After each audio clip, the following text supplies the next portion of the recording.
kalau kita ngomongin non-atlet ya, kalau kita ngomong secara general problem pada bahu dan siku.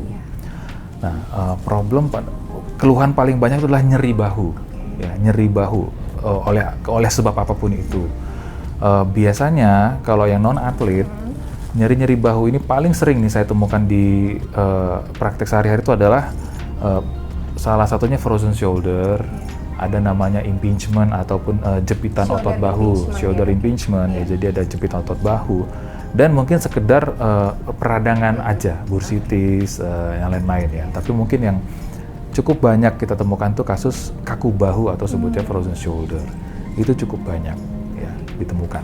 Oh dok, terkait frozen shoulder ya, menarik banget nih dok. Nah kita pengen tahu nih dok, frozen shoulder sendiri itu seperti apa gejalanya dan mungkin penanganannya seperti apa ya? Apakah perlu operasi atau cukup dengan fisioterapi atau obat-obatan anti nyeri?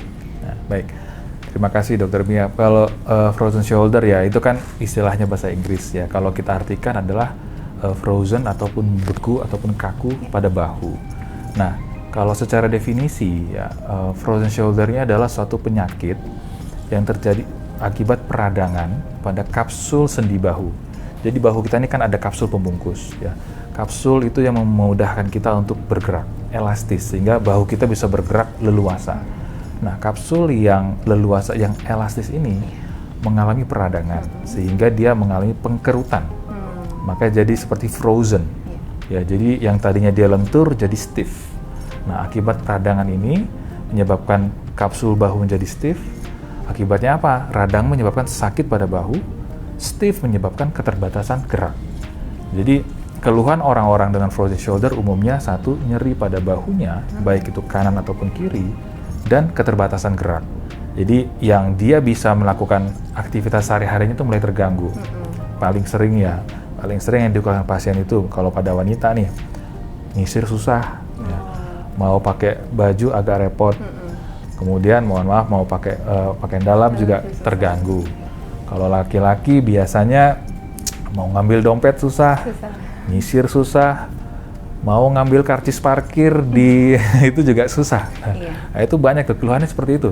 Simple tapi mengganggu dalam sehari-hari selain nyeri. Untuk frozen shoulder sendiri sebenarnya kalau kita search, kita baca, itu adalah suatu penyakit yang self-limiting disease. Jadi bisa sembuh sendiri, cuma kita harus tahu fase-fasenya. Nah ini umum ya, frozen shoulder itu kalau kita baca itu ada 3 fase nih. Fase freezing, nanti ada fasenya seperti freezing menggigil, terus fase frozen beku, terakhir fase thawing cair.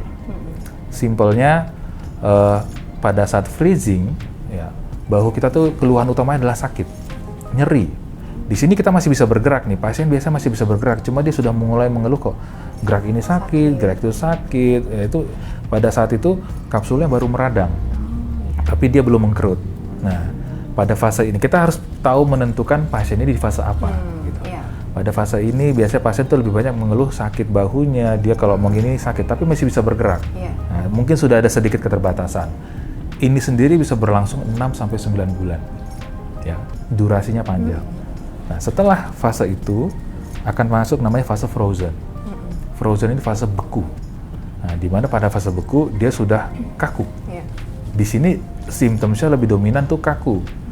Biasanya nyerinya sudah mulai turun, keterbatasan geraknya mulai banyak. Dia mulai nggak bisa muter tangannya, nggak bisa ngangkat, nah, lebih gitu. Jadi pasien tuh mulai terbatas gerakannya.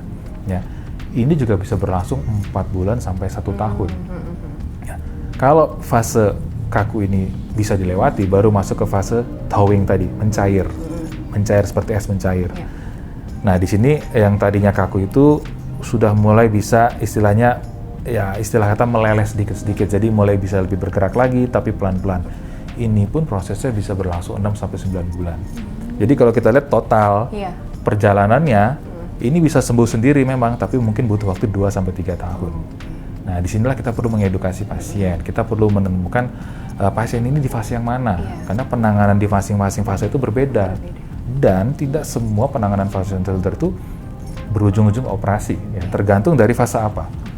Fase awal kita bisa berikan obat-obatan, medikasi, obat-obat anti radang, sampai suntikan. Fase frozen dia kita bisa bekerja sama dengan dokter rehab medik atau okupasi untuk melatih fisioterapi untuk mengembalikan gerakannya. Dan kalau memang ini semua fase-fase ini gagal, baru kita akan memikirkan surgical options. Ya. Tapi ini harus dibicarakan baik-baik dengan pasien. Dok, jadi kalau frozen shoulder sendiri itu, kalau misalkan ada yang mengalami kasus ini, kan pasti mereka bingung nih. Kalau ke rumah sakit tuh biasanya kita mau ke dokter mana? Nah, menurut dokter tanggapannya kita mesti kemana nih?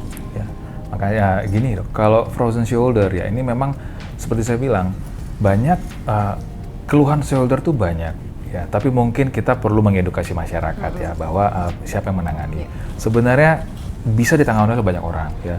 Banyak pasien-pasien dengan keluhan bau itu ke dokter penyakit dalam, ke dokter saraf, ke dokter rehab atau banyak.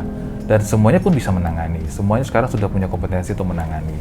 Tapi mungkin kalau kita, kebetulan kita di bagian bedah ortopedi, bedah tulang, kita bisa menangani kasus frozen shoulder ini dari mulai paling sederhana ya, dari sekedar memberikan obat, mengedukasi pasien, obat, melakukan injeksi, suntikan, sampai tindakan operatif.